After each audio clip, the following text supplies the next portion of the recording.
princess and has done something the monarchy almost never does. She has drawn a line in the sand.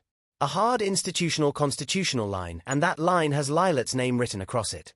Meghan Markle's world, the carefully curated empire of candles, wellness campaigns, and as ever branding, is now in freefall because the royal family is no longer watching from a distance. They are acting, and they have made it abundantly, unmistakably clear Lilibet's future is no longer solely in Meghan's hands. So, here is the question you need to ask yourself right now before we go any further. How far is too far when it comes to a child's public image? And at what point does a mother's ambition cross into something the rest of the world, including a 1,000-year-old monarchy, simply cannot ignore? Stay with us because what has unfolded in just the last 3 weeks is more dramatic, more legally explosive, and more emotionally raw than anything we have seen from the House of Windsor in decades. This is not tabloid gossip. This is documented. This is time-stamped. And this is escalating by the hour. The meeting that changed everything. Let's go back to the 23rd of January, 2026. Behind the gilded walls of Buckingham Palace, something unprecedented was happening. A crisis meeting, not a routine briefing, not a ceremonial gathering, but a full emergency session had been called. And the people in that room tell you everything about how serious this had become. Princess and chairing the session. King Charles III present in person. Prince William, Duchess Sophie, the royal family's principal legal advisors. And here is the detail that should stop you in your tracks. An external representative from the UK's Department for Children and Families. Think about that for a moment. When child welfare officials from a government department are brought inside Buckingham Palace to discuss a royal family matter, you are no longer in the territory of a domestic dispute. You're in the territory of institutional intervention. The session lasted over 3 hours. 3 hours. And by all accounts, what emerged from that room was the most sweeping child protection directive the monarchy has issued in more than 20 years. Why? Because internal legal reports submitted by Prince Harry's own UK counsel had reached royal authorities, and they contained what insiders describe as serious alarms about the welfare of 2 children living in California. 2 children named Archie and Lilibet. The very next morning, on the 24th of January, 2026, Clarence House released a statement, and this was not a soft, diplomatic, carefully worded piece of royal PR. This was a declaration. It read in part, "The royal household expresses grave concern regarding the physical, emotional, and educational welfare of Master Archie and Lady Lilibet. Any attempts to commodify or divide the siblings for financial or image purposes are expressly condemned and run contrary to all royal ethical and constitutional standards." Commodify. That word was chosen deliberately. And Meghan Markle's team knew exactly who it was aimed at. Now, before we go any further, drop a comment below and tell us, do you think the royal family has the right to intervene in how Meghan raises her children in America? This question is at the very heart of everything that follows. The Lilibet logs, what they found.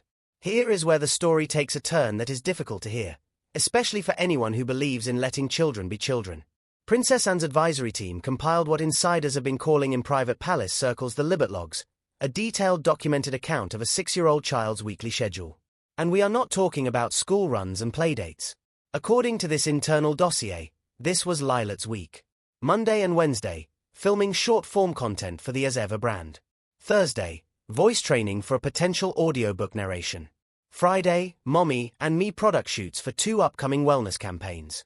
And on the weekends, brand-related activities, including live streams, unboxing, toy demonstrations, and virtual meet and greets via private platforms. Let that sink in. This is a 6-year-old. She does not yet have all her adult teeth. She is at an age where most developmental psychologists agree that unstructured play is not just important, it is neurologically critical. And she was logging brand shoots, voice training, and virtual meet and greets on her weekends. But the numbers don't lie. According to documentation submitted by Prince Harry's lawyers, I've been asked to read out a statement on behalf of the Duke of Sussex flagship title for Rupert Murdoch. Lilibet had logged over 192 recorded work hours between October 1st and December 31st of 2025. That is the equivalent explicitly cited in the filing of 6 adult work weeks in a single quarter for a child who had just turned 6. Prince William's response delivered during a closed-door round on January 30th was not measured. It was not diplomatic. It was raw. She's 6 years old and already more exhausted than most working women in their 30s. This is not childhood. This is exploitation. Those words from a future king are now on record. And then there were the contractor accounts.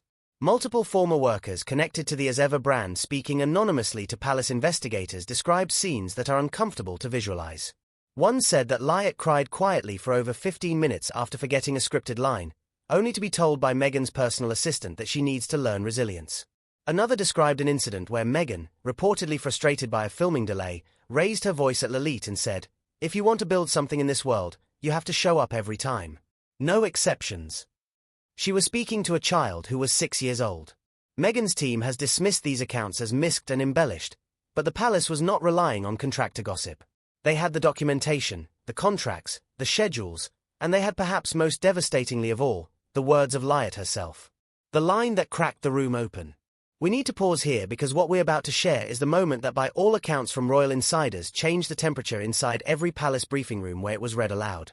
In late December 2025, a third-party child psychologist retained by Prince Harry's legal team, sources close to Harry, his moment in the witness box, confrontation at the High Court, held 2 confidential video sessions with Lilibet. The child's statements were not legally binding. But what she said was so clear, so simple, and so heartbreaking that when it was read during an emergency briefing at Windsor on January 13th, it stopped the room cold. Lilibet said, "I want to go where I don't have to smile every time. I want to be with Archie." One royal family source described it this way. It was not just a daughter asking for her brother. It was a child rejecting performance as identity. A 6-year-old girl not asking for a toy, not asking for candy, asking with devastating emotional clarity to go somewhere she doesn't have to perform to be with her brother. And that brings us to the other child in this story. The one who has largely disappeared from view. The one whose absence Duchess Sophie reportedly described in a private royal session as a silence that screams, "Where is Archie?" This is the question that has haunted senior members of the royal family for over a year. And it is a question the world has not been asking loudly enough. Archie Harrison, 7 years old, has not appeared in any public or private royal channels. This child kept royal watchers guessing. Archie Harrison, perhaps unusual for royals, for over 14 months, not in media, not in family imagery, nowhere. And this disappearance runs in direct disturbing contrast to his sister's near constant visibility. Lilibet has been featured in promotional content, brand campaigns, product shoots. Archie has been gone. According to internal family reports, school attendance records from an unnamed Los Angeles elementary institution have indicated sporadic presence and emotional withdrawal. Prince Harry's own confidential notes describe his son as exhibiting anxious responses when cameras or filming equipment are present. The boy has developed what can only be described as an aversion to being photographed. Think about that. A 7-year-old boy, the son of a prince, the grandson of a king, and he has become afraid of cameras. Duchess Sophie, during that January 29th royal strategy session at Kensington Palace, reportedly gave an address that left the room in silence. She said, "The absence of Archie is a silence that screams. We must ensure he is not emotionally orphaned while both parents are in public war." She also reportedly expressed concern over what she had heard. That Archie rarely engages with peers, that he has shown withdrawn and flat behavior around others, and that when filming equipment enters the home, he becomes visibly shaken. Harry's own accounts confirm it. His son, during brand shoot sessions featuring Lily, becomes emotionally withdrawn. The uncomfortable truth the palace is now grappling with openly. One child is being overexposed. One child is being made invisible. And both in completely different ways appear to be suffering. So we have to ask you again, do you believe Meghan is aware of the impact this situation is having on both children? Tell us in the comments because the answer to that question shapes everything about what comes next. Princess and draws the line. Now here is where Princess Anne steps fully into the center of this story. And when Princess Anne steps into the center of something, you pay attention because this is a woman who does not perform. She does not posture, she acts. On January 27th, Princess Anne formally requested that Prince Harry submit what is being called a Royal Child Protection Briefing, a detailed framework explaining how he intends to safeguard the physical, emotional, and educational integrity of both children in the United States. On January 28th, Meghan Markle received a formal legal notice requiring her to respond to a royal conduct inquiry. This letter demanded a written justification for her decision to remove Lilibet from her accredited school, Brentwood Academy, and pursue full homeschooling, especially following a formal concern notice issued by the school in December 2025. It also demanded her written explanation for rejecting psychological oversight previously offered by Brentwood's child welfare advisors. And on January 31st, in a move described as rarely used but constitutionally permissible, Clarence House through UK health liaison channels filed an official request with California state medical boards to procure a full psychological and health wellness report for both Archie and Lilibet. This falls under what is known as the sovereign protection rights extended to royal descendants residing abroad. This whole thing is not just for Harry. He also claims he can't bring his family over, Ravik or the royal household or the king. In other words, the British Crown reached across the Atlantic Ocean and formally requested access to the health records of 2 American resident children because those children carry royal blood. And the palace believes that blood creates a duty of protection that does not stop at any border. Meghan has not responded. Her spokesperson described the monarchy's tone as patronizing and intrusive. But here is the thing, and this is critical. The palace was not making suggestions. They were issuing institutional directives backed by documented evidence and legal frameworks that predate Meghan Markle's existence by several hundred years. Brentwood Academy and the 10 contracts. Let us talk about Brentwood Academy because this piece of the puzzle is one Meghan has been very careful to keep out of the public conversation. Lilibet was enrolled at Brentwood Academy in Los Angeles. In early December 2025, Meghan pulled her from the school. The stated reason was disagreements about curriculum freedom and media restrictions. But on the 10th of December 2025, Brentwood issued a formal absence report, not just noting the absence, but flagging that social development markers were not being met at expected levels. When Harry's legal team filed their court documents, the Brentwood letter was included as evidence. It cited severe absenteeism, an inability to confirm learning milestones, and serious concerns over Lilibet's emotional self-regulation. It concluded with a recommendation that Lilibet undergo a full developmental assessment if homeschooling continued. And then there are the contracts. Palace sources confirmed that over 10 contracts involving Lilibet spanning fashion, skincare, scripted video content, and educational toy lines are currently under investigation. 10 contracts for a child who cannot legally sign anything herself. When Meghan was asked during her January 28 press conference whether Lilibet was working more than 15 hours per week on branded content, she paused, then said, "She's not working. She's creating. There's a difference." The palace saw no such nuance. An additional pressure mounted when California's Child and Family Services received an anonymous report believed to have come from a former Archewell contractor. Archewell and Prince Harry and Meghan Markle when they were still working royals. This won their longest-serving head of Archewell regarding excessive media involvement and an atypical daily structure for a child under 10. As of late January, no formal case had been opened, but the department was monitoring public developments with, in one report's words, elevated interest. Harry goes to court. The custody bombshell. Now we arrive at perhaps the most seismic development in this entire saga. The move nobody saw coming. The filing that caught Meghan's legal team completely off guard. On the 2nd of January, 2026, Prince Harry filed an official custody request with the Los Angeles Superior Court. How are you feeling confident? Harry is due to testify later this week. A rarity to see a royal in court. Seeking full legal and physical custody of both Archie and Lilibet. This was not a symbolic gesture. This was not a negotiating tactic. This was a formal legal action filed in an American court by a British prince without Meghan's prior knowledge or consent. Harry's filing included a line that has since become one of the most quoted phrases in this entire saga. The emotional bifurcation of siblings is not a solution. It is institutionalized trauma. Meghan's team scrambled. On January 6, they filed a counter-motion proposing a split custody framework. Archie would spend 9 months per year with Harry in the UK, 3 months in the US. Lily would remain full-time in California, citing educational, therapeutic, and career systems already in place that could not be replicated abroad. Career systems for a 6-year-old in a custody filing. Royal insiders say that when Princess Anne and Prince William reviewed that counterfiling, they viewed it as a red flag so significant it was impossible to ignore. The framing of a first grader as having career infrastructure, requiring legal protection in a custody arrangement is by any reasonable standard a remarkable thing to put in court documents. And so the palace's response hardened further. The institutional machinery accelerated and Princess Anne's newly formed Royal Child Preservation Council stepped into full operational mode. The Royal Child Preservation Council announced internally on the 1st of February, 2026. The Royal Child Preservation Council is being described by sources inside Kensington Palace as the most active non-political royal body since the Diana Crisis Committee of 1997. That comparison alone tells you everything about how seriously this is being taken.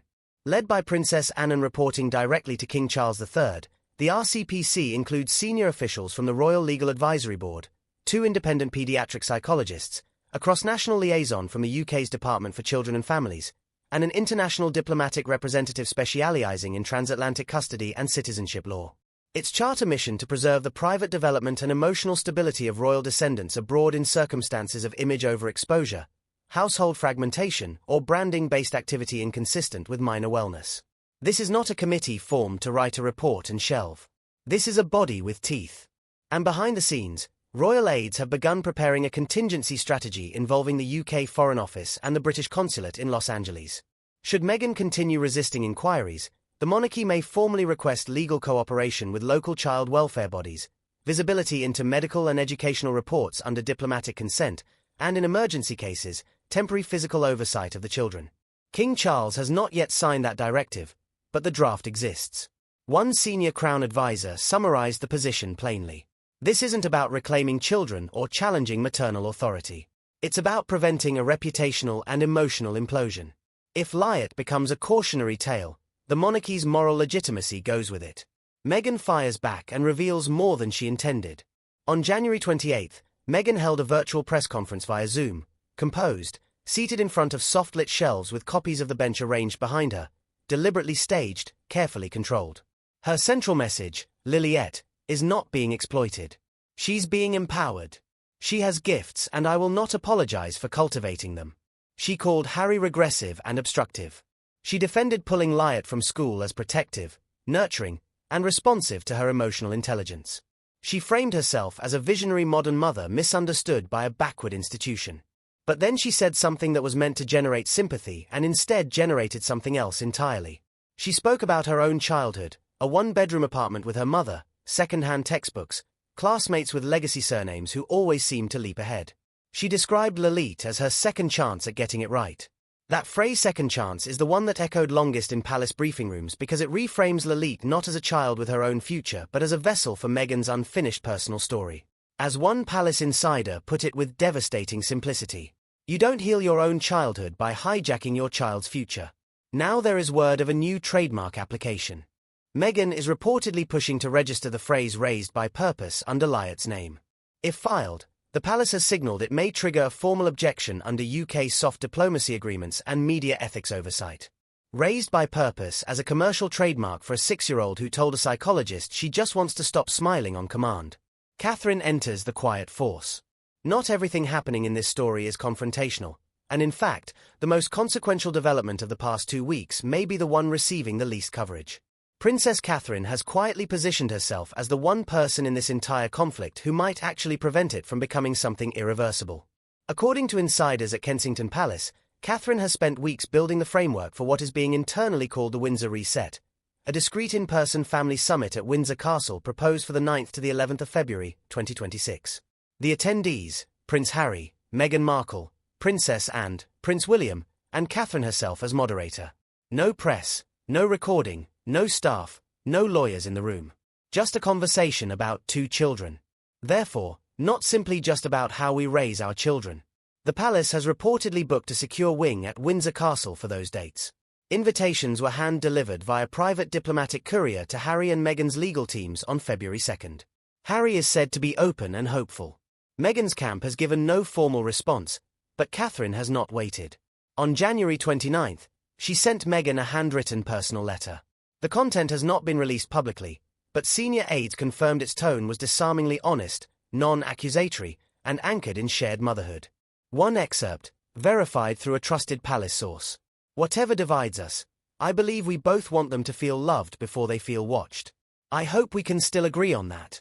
A future queen writing by hand to the woman who has publicly criticized her family, her institution, and her country.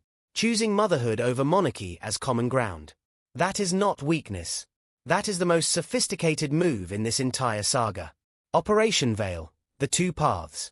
Inside the palace, communications teams are preparing for every outcome. The dual contingency plan is called Operation Veil. It has 2 paths. Path A. Meghan attends the Windsor Summit. The summit succeeds. The palace releases a unified statement on shared family values and commitment to child well-being. The crisis de-escalates. The RCPC monitors quietly from behind the scenes. Path B. Meghan refuses or she undermines proceedings through a tell-all interview, a Netflix documentary. The Sussex kids make some cute cameos in Netflix's Harry and Meghan. Or escalating legal action. In that case, official clarification that Lilibet's use of royal symbols is unauthorized. Full public endorsement of Harry's custody petition. An activation of a joint interview, possibly led by Catherine and Anne, to reclaim the narrative without explicitly vilifying Meghan. But making the monarchy's institutional ethics unmistakable. And there is one more layer to Path B. Insiders confirm the palace is examining whether Meghan has been using Windsor symbols commercially without authorization. Royal coats of arms subtly embedded in as ever designs phrases like of royal lineage and fonts and crests associated with the Royal Collection Trust. If those findings are confirmed and Meghan does not comply, the palace may issue a full revocation notice. Lilibet would retain her bloodline status, but every royal visual identifier attached to commercial products would be stripped. As one insider described it, a thunderous signal that lineage does not entitle license, especially when used to market candles, skin cream, or lifestyle retreats. What hangs in the balance? So, here we are, February 2026. The Windsor summit is days away. Meghan has not confirmed. Harry is waiting. And is ready. Catherine has written her letter. Charles is watching. And 2 children, a 7-year-old boy who flinches when cameras enter a room, and a 6-year-old girl who told a psychologist she just wants to stop smiling on command. Prince Harry and Meghan Markle share never-before-seen photos of their kids, Archie and Lily, are at the center of everything. Princess Anne has stated with the full institutional authority of the British monarchy behind her that Lilibet's future is not a commercial asset, not a brand, not a platform. The decision about what that future looks like will not be made unilaterally by any parent operating outside the legal and ethical frameworks that govern both royal family obligations and the fundamental welfare of children. The Crown's position is now locked in, immovable. The question is no longer whether the palace will act.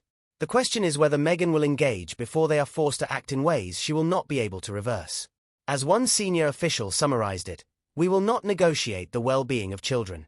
We will act if no one else will." King Charles, a man who has lived through the most painful chapters in modern royal history. The collapse of his own marriage, the unraveling of Diana's public life, the cost of failing to protect children from an institution's machinery appears to have made a quiet, deliberate, irreversible decision. He will not let it happen again.